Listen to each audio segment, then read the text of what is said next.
नमस्कार, ABN news live Marathi channel मध्ये आपले स्वागत. आपण बघत आहात ABN news live Marathi. Burhanpur Ankleshwar महामार्गाला डॉक्टर बाबासाहेब आंबेडकर यांचे नाव देण्यात यावे, निळनिशाण संघटनेची मागणी. रावेर दिनांक 20 जानेवारी 2026 रोजी निळनिशाण सामाजिक संघटनेच्या वतीने रावेर नगर परिषदेचे मुख्य अधिकारी यांना निवेदन देण्यात आले.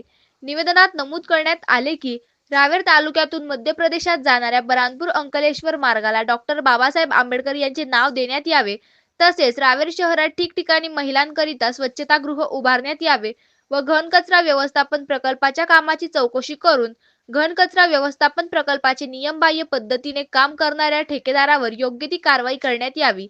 दिलेल्या निवेदनाची 15 दिवसात दखल न घेतल्यास संघटनेच्या वतीने आंदोलनात्मक भूमिका घेण्यात येईल, असेही निवेदनात नमूद करण्यात आले. निळनिशाण संघटनेचे ज्येष्ठ सदाशिव निकम यांच्या उपस्थितीत तसेच रावेर तालुका नियोजन समितीचे अध्यक्ष महेंद्र कोचुरे व रावेर तालुका अध्यक्ष विठ्ठल गाडे यांच्या नेतृत्वाखाली निवेदन देण्यात आले. त्याप्रसंगी नारायण सवर्णे, संजय तायडे, विजय धनगर, अलकाताई जाधव, मनीषाताई वानखेडे, कविताताई वाघ, महेंद्र धनगर, विशाल तायडे, विकी जाधव, आकाश निकम, उदय वाघ, दादाराव निकम व इतर असंख्य कार्यकर्ते उपस्थित होते. प्रतिनिधी शेख राहा शेख शकील, रावेर.